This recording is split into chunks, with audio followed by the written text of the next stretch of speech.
കഴിഞ്ഞ വർഷം മെയ് മാസത്തിൽ ഭാരതത്തിന്റെ സൈനിക നടപടി ഓപ്പറേഷൻ സിന്ദൂറിൽ പാകിസ്ഥാന്റെ തന്ത്രപ്രധാനമായ സ്ഥലമായ കിരാന ഹിൽസിൽ ഇന്ത്യ മിസൈൽ ആക്രമണം നടത്തിയിരുന്നു. ഇതിനോടകം തന്നെ ഇതുമായി ബന്ധപ്പെട്ട നിരവധി തെളിവുകൾ പുറത്തു വന്നിരുന്നു. ഇത് പുറത്തു വന്നെങ്കിൽ പോലും പാകിസ്ഥാൻ ആകട്ടെ ആ വാദത്തെ അംഗീകരിച്ചില്ല എന്ന് മാത്രമല്ല, പാകിസ്ഥാൻ നിഷ്കരണം ഈ വെളിപ്പെടുത്തലുകളെല്ലാം തന്നെ തള്ളിക്കളയുകയാണ് ചെയ്തത്. എന്നാൽ ഇപ്പോൾ അന്താരാഷ്ട്ര വ്യോമയാന വിദഗ്ധനായ ടോം കൂപ്പർ ആകട്ടെ ചില വെളിപ്പെടുത്തൽ നടത്തി രംഗത്ത് വരികയാണ്. ഇന്ത്യയുടെ ആക്രമണത്തെ സാധൂകരിക്കുന്ന ഒന്നിലധികം തെളിവുകൾ തന്റെ പക്കലുണ്ടെന്നും കൂപ്പർ അവകാശപ്പെടുകയാണ്. മിസൈൽ മലനിരകളിൽ പതിക്കുന്നതിന്റെ ദൃശ്യങ്ങളും പാകിസ്ഥാൻ വ്യോമസേനയുടെ 4091 സ്ക്വാഡ്രന്റെ റഡാർ സ്റ്റേഷനിൽ നിന്നും അവിടെ പുക ഉയരുന്നതും ഇതിന് തെളിവായി തന്നെ അദ്ദേഹം ഉയർത്തിക്കാട്ടുകയാണ് ചെയ്തിരിക്കുന്നത്. ഇന്ത്യൻ വ്യോമസേന ആദ്യം പാകിസ്ഥാന്റെ റഡാർ സ്റ്റേഷനുകൾ തകർത്ത് അവരുടെ പ്രത്യാക്രമണ ശേഷി ഇല്ലാതാക്കിയെന്നും അതിനുശേഷം ഭൂഗർഭ ആ സംഭരണശാലയുടെ 2 കവാടങ്ങളിൽ ആക്രമണം അവിടെ എന്നതാണ് വിശദീകരണം നൽകുന്നത്. അതേപോലെ തന്നെ പാകിസ്ഥാന്റെ ആണവ സംഭരണശാല പൂർണ്ണമായും തന്നെ ഭസ്മമാക്കാൻ ഇന്ത്യക്ക് കഴിയുമായിരുന്നെങ്കിൽ പോലും ഇന്ത്യ അതിന്മേൽ ചെറിയ കേടുപാടുകൾ മാത്രമാണ് വരുത്തിയത്. ആയതിനാൽ തന്നെ പാകിസ്ഥാനെ ആക്രമിക്കാൻ ഇനിയും ഇന്ത്യ ഒട്ടും മടിക്കില്ല എന്നതാണ് ഇതിലൂടെ വ്യക്തമാക്കിയിരിക്കുന്നത്. അതായത് ഇനി തല പൊക്കിയാൽ പാകിസ്ഥാന് നല്ല ചുട്ട മറുപടി തന്നെ നൽകുമെന്നും ഇതിലൂടെ വ്യക്തമാക്കുകയാണ്.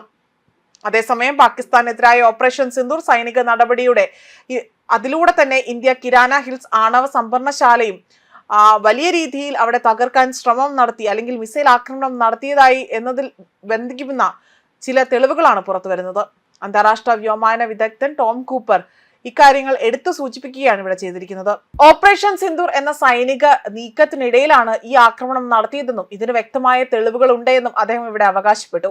ഇന്ത്യയുടെ ഈ നീക്കം പാകിസ്ഥാന് നൽകിയ ശക്തമായ ഒരു സന്ദേശം തന്നെയായിരുന്നുവെന്നും അദ്ദേഹം നിരീക്ഷിക്കുകയാണ്. ഞങ്ങൾക്ക് എവിടെയും എപ്പോഴും ആക്രമിക്കാൻ സാധിക്കുമെന്നും ഇത്തരം പ്രകോപനങ്ങൾ അവസാനിപ്പിക്കണമെന്നും അതുമായി ബന്ധപ്പെട്ട മുന്നറിയിപ്പാണ് നൽകിയിരിക്കുന്നത്. ഇന്ത്യ ഇതിലൂടെ നൽകിയിരിക്കുന്നത് മറ്റൊരു കാര്യമാണ്. 88 മണിക്കൂർ നീണ്ടുനിന്ന യുദ്ധത്തിനിടയിൽ 2025 മെയ് 10 ഈ നിർണായക ആക്രമണം നടത്തിയിരിക്കുന്നത്. പാകിസ്ഥാന്റെ ആണവ പദ്ധതിയുടെ പ്രധാന കേന്ദ്രങ്ങളിൽ ഒന്നായി തന്നെ കിരാന ഹിൽസ് അറിയപ്പെടുകയും ചെയ്യുകയാണ്.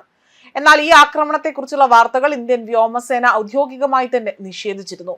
കിരാന ഹിൽസിലെ ഭൂഗർഭ ഭാഗങ്ങളിൽ ആക്രമണം നടത്തിയതിനെ കുറിച്ച് തങ്ങൾക്ക് അറിവില്ല എന്നതായിരുന്നു വ്യോമസേന vice chief air marshal Nagesh Kapoor ഒരു പത്രസമ്മേളനത്തിൽ പറഞ്ഞത്. എങ്കിൽ പോലും ആക്രമണത്തിന് പിന്നിലെ അവിടെ വെടിനിർത്തലിനായി തന്നെ പാകിസ്ഥാൻ അമേരിക്കയെയും ഇന്ത്യയെയും സമീപിച്ചത് ആ സംഭവത്തിന്റെ സത്യാവസ്ഥ വെളിവാകുന്നുണ്ട് എന്നതും അദ്ദേഹം വ്യക്തമാക്കുന്നുണ്ട്. ഓപ്പറേഷൻ സിന്ദൂർ ഇന്ത്യ വ്യക്തമായ വിജയം നേടി എന്നതാണ് കുപ്പറിന്റെ വിലയിരുത്തലായി പുറത്തു വരുന്നത്. ഇന്ത്യയുടെ വ്യോമ പ്രതിരോധ സംവിധാനങ്ങൾ കാരണം പാകിസ്ഥാന്റെ ഒരു പ്രത്യാക്രമണമായ തന്നെ ഓപ്പറേഷൻ ഭുവ്യാൻ ഉൻ മർസൂസ് അത് വലിയ രീതിയിൽ പരാജയപ്പെടുകയും ചെയ്തതായി അവകാശപ്പെടുന്നു. ഓപ്പറേഷൻ ബുന്യാൻ ഇൻ മർസൂസ് ആകട്ടെ അത് പരാജയപ്പെട്ടതിന്റെ പ്രധാന കാരണം ഇന്ത്യയുടെ വ്യോമ പ്രതിരോധ സംവിധാനങ്ങളായിരുന്നു എന്നതാണ് ഇതിൽ എടുത്തു പറയുന്നത്. ഇന്ത്യയുടെ ആക്രമണങ്ങളെ പ്രതിരോധിക്കാനുള്ള പാകിസ്ഥാന്റെ ശേഷി അത് ഇല്ലാതാക്കുന്നതിനായി തന്നെ ഇന്ത്യൻ വ്യോമസേന ആദ്യം അവരുടെ റഡാർ സ്റ്റേഷനുകൾ തകർത്തു.